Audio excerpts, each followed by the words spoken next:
on Jazz FM. This is the Business Breakfast, where it is 25 minutes past 6. I'm Nick Howard. Thank you very much indeed for joining me. Now, would you go on holiday by yourself?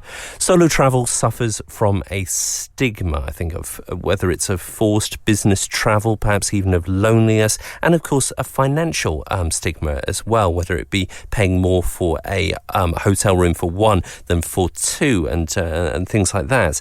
However, that may be changing. Our habits and tastes are changing, and with societal shift as well, firms are now spotting a gap in the markets. According to one of those travel firms, Travelzoo, when we go on holiday with others, nearly 3/4 of us complain we don't get the full experience. Well, joining me now in the studio is psychologist Honey Langcaster-James, who is just back from a solo trip.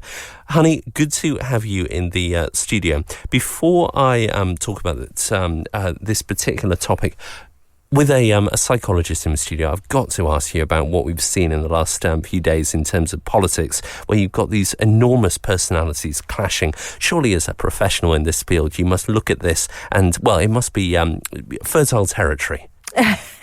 That's a very diplomatic way of putting it, Nick. Yes, I mean, what's going on really is so sort of, it's unprecedented, isn't it, in some ways? And I think what we're seeing is this kind of blurring of the kind of personal lives, the political lives, the different viewpoints. And of course, lots of people have been saying, terrible things to be going on between brothers and all of that. But we all know really so Boris Johnson and Joe Johnson, just to put it in context. Yeah. But we all know that family life is not always easy. And anybody who's got a sibling, a brother or sister, knows that those relationships are important, but at the end of the day, they're not always smooth sailing either. So I suppose what we're seeing is really quite sort of unprecedented, because we're seeing a lot about the personal lives and those kind of aspects coming into the political stories and narratives as well.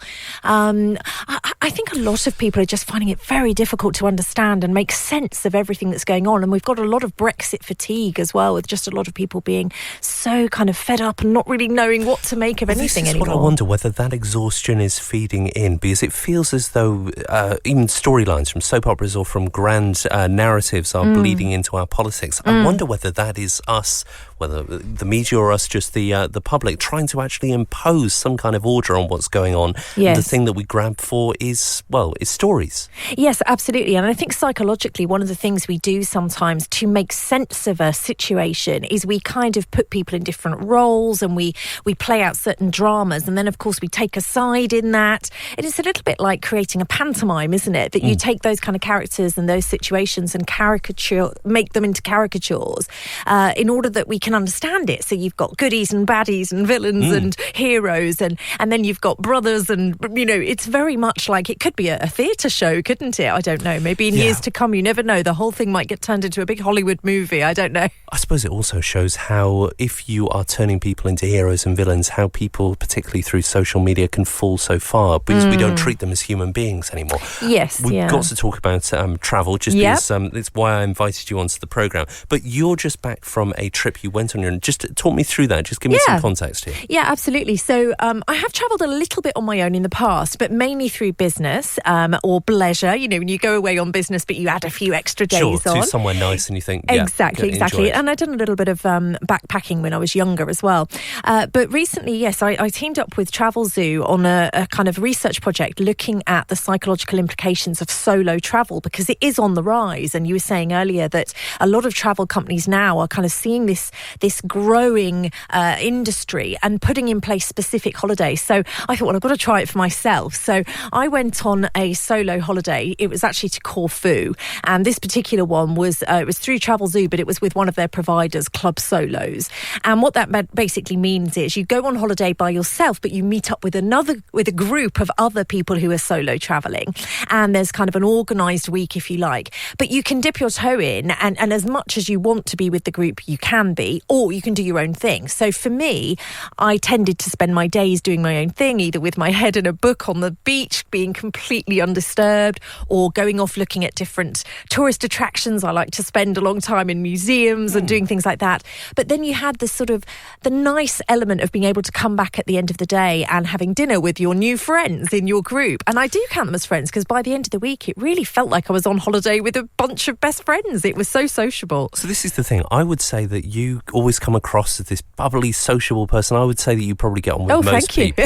I'm a terrible misanthrope. I work in journalism and unfortunately have to avoid talking about Brexit whenever I can. But I would say that, I've travelled, with around the world and different things, and being thrown into a group of people that you don't choose is often quite difficult, because you've all got different interests, different personalities and things like this. And also, frankly, I'm quite antisocial.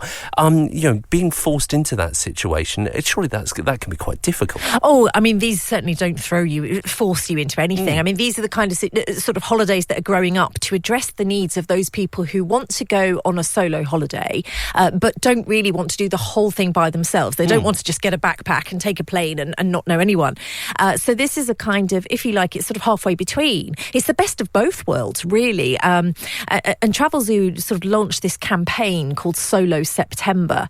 And they've put a big page on their website with lots of kind of different tips and hints. If you've never tried travelling on your own, it's a good place to go. And actually, I've written up a bit of a blog post on there about my recent trip, if you want to hear more about what I got up to. But one of the things I think about solo travel is that lots of people are attracted to do it, because we're living in a time when we've got increasing numbers of single-person households.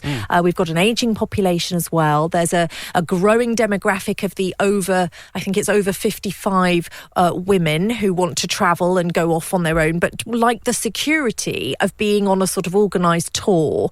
And of course, some people want to go further afield, but don't feel they want to do that on their own. So one of the things that's caught my eye is that you can do these kind of solo excursions, maybe to India or somewhere else, where you get together with a group and you've got a tour guide. So you've got that safety and security, but you can still do your own thing and go and see what you want to see. And if people are single, or if they just want to get away from family for a while and have a real break from it all, I think it's a great option, because one of the things that came out of the survey was that when people travel with their family or their partner or a friend, they end up typically having to compromise on activities that they want to do. They're negotiating, I want to do this, you want to do that. Inevitable. Exactly. And they also have to kind of fall in with other people's schedules as well. So they'll typically pay peak season costs because of maybe when the kids are off school, or maybe when you've got time off work. And of course, if you have the luxury of being able to go away on your own, and you like doing that kind of thing, some of those things can be avoided, and you can just do whatever you want to do. And psychologically, we all need a break from having to respond to other people and their demands, I think, at the moment. So I would definitely recommend give it a go. Nice one. Honey Lancaster-James, psychologist there. Thank you very much indeed. Always a pleasure to speak with you. Oh, thanks for having me. Right. The Business Breakfast on Jazz FM.